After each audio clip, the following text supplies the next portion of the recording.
Chantons nos cœurs, brûle cette espérance du retour de notre Sauveur. Différents faits divers nous interpellent et nous incitent à la réflexion. Ils annoncent un événement imminent et d'une grande importance. Mais comment l'analyser? En écoutant Jean-Claude qui, à la lumière de la Bible, t'accompagnera et te permettra d'être prête, d'être prêt pour le retour de Jésus. Note que les éditions spéciales sont disponibles sur YouTube. Quelle est la réponse 2? Le 2, c'est le chiffre. Je te salue fraternellement en Jésus-Christ, le Sauveur du monde. C'est Jean-Claude qui partage avec toi cette nouvelle série qui s'intitule « Découvrir la vérité ». Marco et Jean-Claude sommes très heureux de te retrouver en cet instant. Nous bénissons Dieu pour le bonheur qu'il nous donne de partager la parole et t'aider à rencontrer celui qui a dit « Ne crains point, ne promène pas des regards inquiets ». Rappelle-toi, précédemment, nous avons vu dans la Bible, au livre de Genèse, chapitre 41, le verset 8, ce qui suit. Le matin, Pharaon eut l'esprit agité, et il fit appeler tous les magiciens de tout, et tous les sages de l'Égypte. Il leur raconta ses songes. Mais personne ne put les expliquer à Pharaon. J'ai une question pour toi. Pourquoi les magiciens et sorciers n'ont pas trouvé l'explication du songe? Et pourquoi ce que nous lirons dans un instant? Juste avant, prions.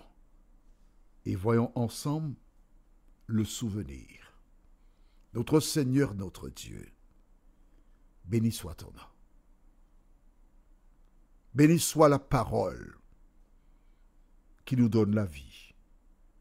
Merci de continuer de jeter un regard sur nous et de nous fortifier. Que le Saint-Esprit continue et achève la mission au nom de Jésus pour ta gloire éternelle. Amen. Alors, aujourd'hui, nous lisons dans Genèse 41, versets 9 à 13, ce qui suit. Alors le chef des échansons prit la parole et dit à Pharaon, « Je vais rappeler aujourd'hui le souvenir de ma faute. » Pharaon s'était irrité contre ses serviteurs et il m'avait fait mettre en prison dans la maison du chef des gardes, moi et le chef des panetiers.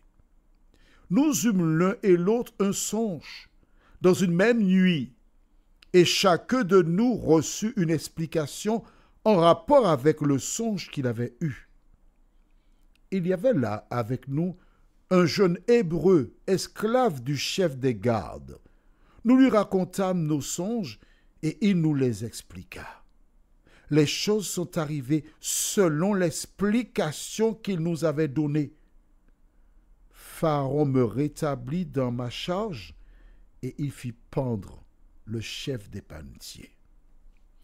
Regarde avec quelle justesse l'homme parle. À aucun moment il ne dit à Pharaon, va chercher Joseph et il peut te donner l'explication. Mais avant que nous arrivions là, j'aimerais que tu m'expliques pourquoi au verset 8, le matin, Pharaon eut l'esprit agité et il fit appeler tous les magiciens et tous les sages de l'Égypte. Il leur raconta ses songes, mais personne ne put les expliquer à Pharaon. Explique-moi pourquoi ça s'est passé ainsi. Dis-moi. Est-ce que tu as trouvé la réponse? Je t'avais posé la question avant la prière. Alors, dis-moi. Marco, est-ce que tu as la réponse? Marco réfléchit toujours. Bon, je te donne la réponse.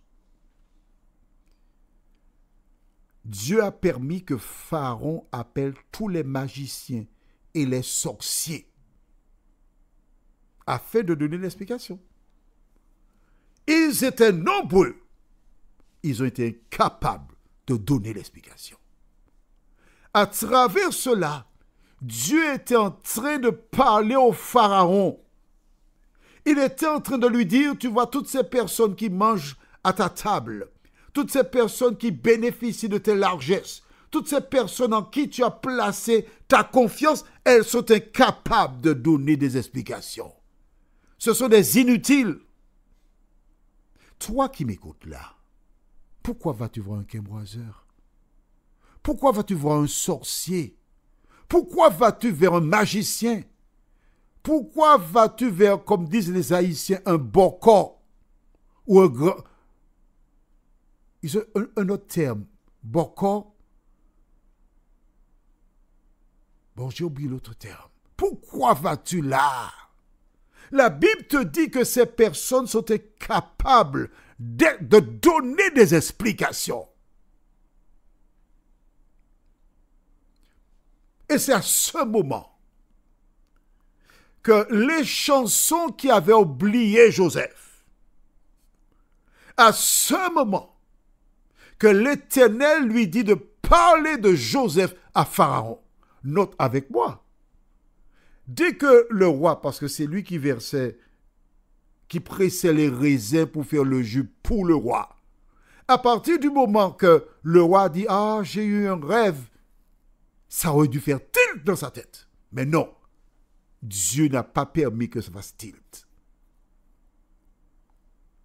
Les gens ont défilé les uns après les autres. Dieu n'a pas permis que ça fasse tilt. Dieu a maintenu cet homme encore dans le silence. Et quand tous les sorciers sont passés, il n'y avait pas de solution à ce moment. L'Éternel a libéré la mémoire de cet homme. Toi qui m'écoutes, depuis fort longtemps du reste, ou tout récemment, ou probablement aujourd'hui, ce récit t'indique que tu as cherché des solutions bien des fois, mais tu n'as pas connu de résultat positif. As-tu essayé Jésus de Nazareth, le sauveur du monde? Dans la Bible, nous avons l'histoire d'une femme qui avait une perte de sang depuis des années. Elle alla voir son généraliste qui a donné des médicaments, mais la perte de sang perdurait. Elle alla voir des spécialistes, aucun changement. Tout ce qu'elle possédait en banque, a disparu. Elle a commencé par vendre le beau salon que son époux avait acquis, mais la maladie demeurait. Elle a probablement vendu le buffet. Et au fur et à mesure, elle vendait parce qu'elle voulait la guérison. Mais elle n'a pas trouvé la guérison. Et un jour, tandis qu'elle est à son domicile, il se trouve qu'elle entend un vacarme, des chiens qui aboient, des enfants qui chantent Hosanna. Elle ouvre la fenêtre et voit une foule qui passe. Mais que se passe-t-il ici? Elle demande aux gens qui passent, mais qu'est-ce qu'il y a?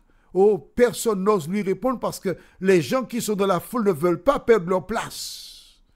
Alors elle récupère tout ce qu'elle a comme force et elle tient le vêtement d'une femme qui passe. Mais qu'est-ce qu'il y a ici? Pourquoi cette foule? Et cette femme de lui répondre, Jésus de Nazareth va faire un miracle. Mais Jésus, mais j'ai entendu parler de lui. Jésus, il est ici. Alors cette femme a fait des efforts. Elle laisse la maison. Elle ne prend pas la peine de fermer parce que c'est une perte de temps. Elle s'en va. Elle entend dire qu'il se dirige vers la maison de Jairus. Alors, elle connaît un raccourci pour se tenir pas loin de la maison de Jairus. Et elle se dit, si seulement je peux toucher à son vêtement, je serai guérie. Jusqu'à ce moment, nulle part c'était écrit « Toucher le vêtement de Jésus donne la guérison ». Mais sa foi, si seulement je peux toucher, je vais essayer de toucher. La Bible déclare que l'apôtre Jean avait l'habitude de poser sa tête sur la poitrine de Jésus. Quand on est dans une foule, on se touche. Mais soudain, lorsque Jésus est passé près d'elle, discrètement, délicatement, elle a touché le vêtement de Jésus. Juste le vêtement. Pas Jésus lui-même, mais le vêtement de Jésus. Et puis elle est restée là. Elle a senti un changement dans son corps. Et Jésus qui a freiné brusquement. Et les gens commençaient à tomber l'un sur l'autre. Boum, boum, boum, boum. Accident en chaîne. Parce qu'ils n'ont pas vu Jésus freiner. Et Jésus pose une question. Qui m'a touché à mon vêtement? Et Jésus cherche du regard cette personne qui a osé toucher son vêtement. Alors les disciples sont gênés. Et l'un d'eux dit, mais Seigneur, nous sommes dans une foule. Hein? Attends, on se touche dans la foule. Mais tu es fatigué, Jésus, tu devrais te reposer. Le surmenage, Jésus, c'est pas mon boutoir. Mais Jésus cherche. Et les gens qui sont dans la foule posent la question, mais pourquoi il a freiné? Et quelqu'un, tu sais, il y a des gens qui ont toujours des réponses. Quelqu'un a volé le porte-monnaie de Jésus. Et les gens commencent à dire toute espèce de choses. Parce qu'il faut dire quelque chose. Et tandis qu'ils sont en train de donner des explications à leurs yeux rationnels, les yeux de Jésus tombent sur cette femme qui le regarde, qui avance et qui lui dit, c'est moi qui touche à ton vêtement, Seigneur. J'étais malade, j'avais une perte de sang. J'ai vu mon généraliste, mais il n'a pas été en mesure de me guérir. J'ai vu des spécialistes. J'ai vendu tout ce que je possédais. Et j'ai dit, si seulement je peux toucher ton vêtement, je serai guéri. Et Jésus de regarder la femme lui dit, ma femme, va. Sois guéri de ton mal. Toi qui m'écoutes aujourd'hui, quelles que soient les situations que tu traverses, quels que soient tes problèmes, quand tout paraît incertain, Jésus a une solution pour toi. Joseph est en prison depuis 2 ans. Il attend que les chansons parlent de lui. Mais il ne sait pas qu'à ce moment précis, selon l'ordre de Dieu, les chansons sont en train de parler de lui. À l'heure où tu m'écoutes, Jésus est en train de travailler pour toi. Et comme je disais hier, à Nico de la Guadeloupe, avec qui j'étudie la Bible, tous les mercredis à 15h, lorsque tu donnes à Dieu la première place dans ta vie, il te donne ce qui t'est nécessaire. Prions. Notre Seigneur et notre Dieu.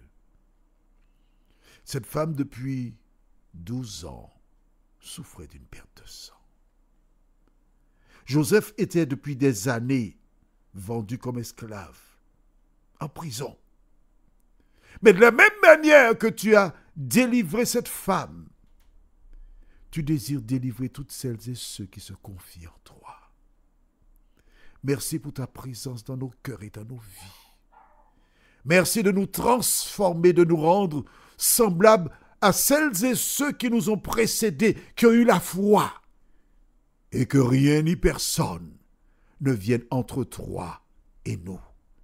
Merci, Saint-Esprit, de nous conduire de la vérité et d'imprimer dans notre cerveau la parole au nom de Jésus pour ta gloire éternelle. Amen.